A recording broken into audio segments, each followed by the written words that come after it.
Assalamualaikum warahmatullahi wabarakatuh.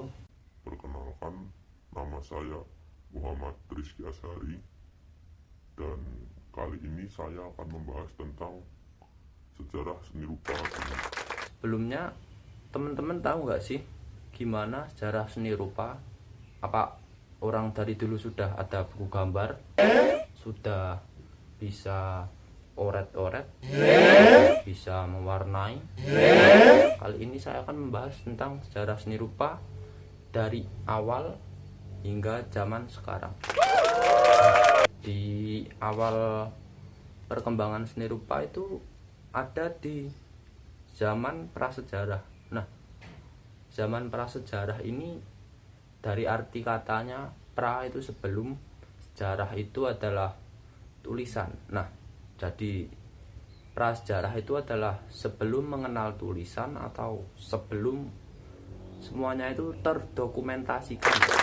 Zaman prasejarah sendiri adalah ketika manusia belum seperti sekarang ya, mereka masih tinggal di gua, mereka masih mencari makan dengan cara berburu. Kesenirupaan mereka itu sangat minimalis. Mereka menggambarkan apa saja hal-hal yang mereka lakukan.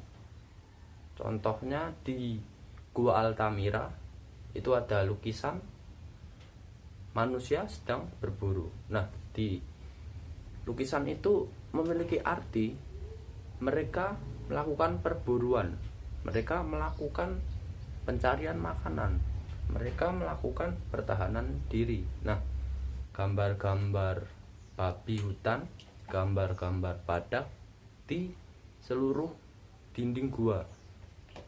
Mereka belum memiliki media sehingga mereka melakukan kesenian pada media dinding gua, tempat tinggal utama mereka. Beriring dengan waktu, pemikiran semakin berkembang, kecerdasan manusia semakin berkembang, sehingga mereka mampu membuat sebuah peradaban. Pada seni rupa zaman peradaban bangsa-bangsa kuno atau fase kedua ini, seni rupa itu sudah sangat menyebar dan meluas. Salah satu contoh peradaban bangsa kuno yaitu adalah bangsa Mesir. Kita bisa lihat dari bangsa Mesir sendiri itu memiliki kesenian yang sangat tinggi. Mereka membuat piramid, mereka membuat sphinx, mereka menggambar di dalam makam raja. Ketika pemikiran dan kecerdasan itu berkembang, seni rupa akan memiliki fungsi yang lebih tinggi. Nah, contoh lain selain bangsa Mesir adalah bangsa Romawi. Bisa kita lihat bangsa Romawi adalah bangsa yang sangat berpengaruh kepada segalanya ya, dari peradaban, kesenian, pemerintahan, dan cara pikir.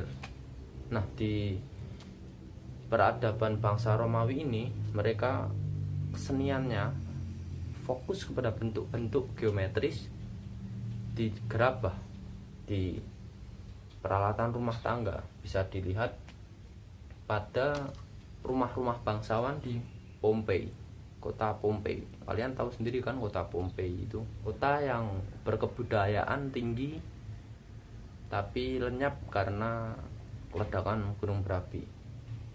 Nah, dari peradaban bangsa kuno tadi, manusia semakin maju pemikirannya, kecerdasannya, sehingga menghasilkan pemikiran dan peradaban yang lebih bagus lagi, sehingga masuk ke fase ketiga yaitu abad pertengahan. Nah, di abad pertengahan ini sudah muncul agama, sebuah agama yaitu agama Nasrani yang mampu untuk mempengaruhi kebudayaan Romawi. Nah, kita akan baca di sini.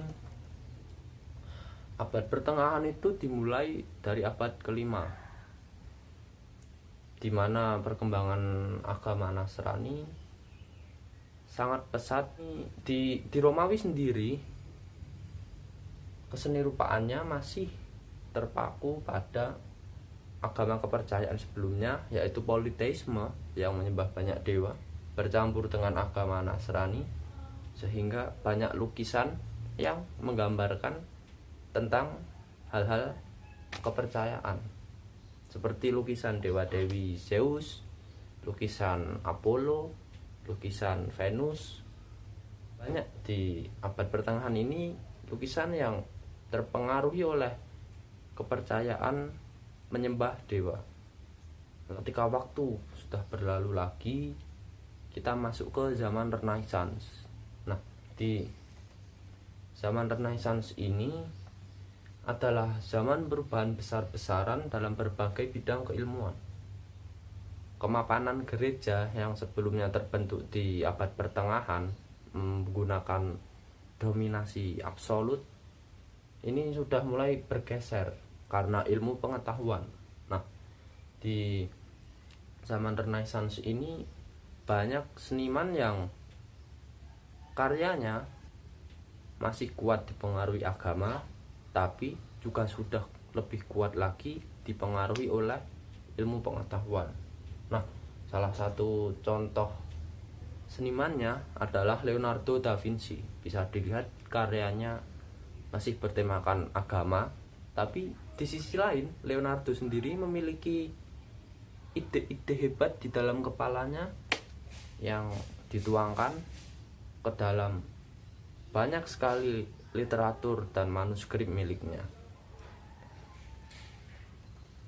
Di zaman Renaissance ini masih berfokus di Romawi, tepatnya di Eropa atau Italia. Nah, lalu berkembang lagi ke zaman Barok dan Rokoko.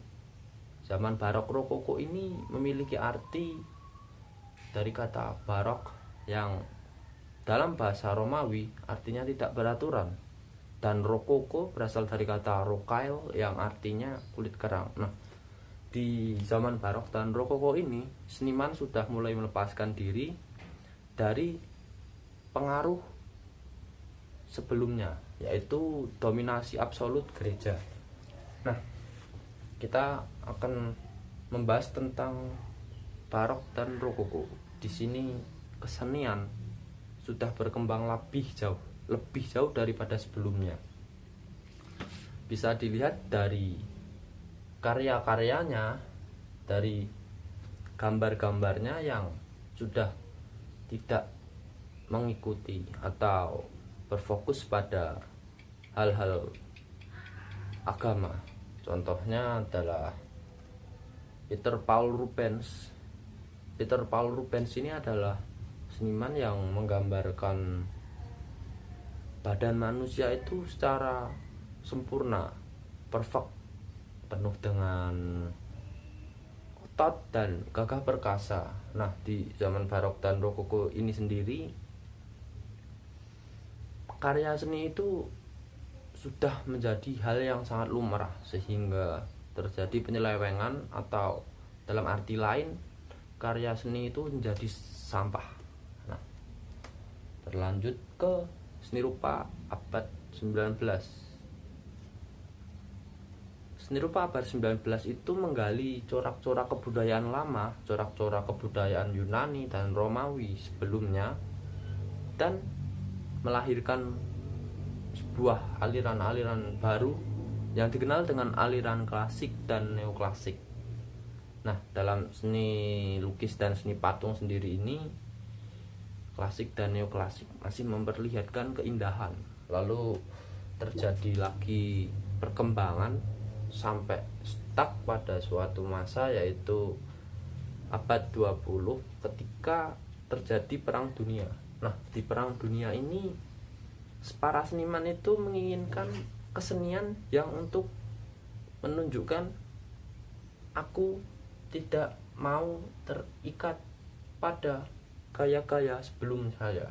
Nah, Salvador Dali ini adalah seorang pelopor gaya surrealis yang bisa dibilang tidak mau mengikuti aliran sebelumnya, mengikuti aliran klasik, mengikuti aliran-aliran romantisme, mengikuti aliran impresionisme.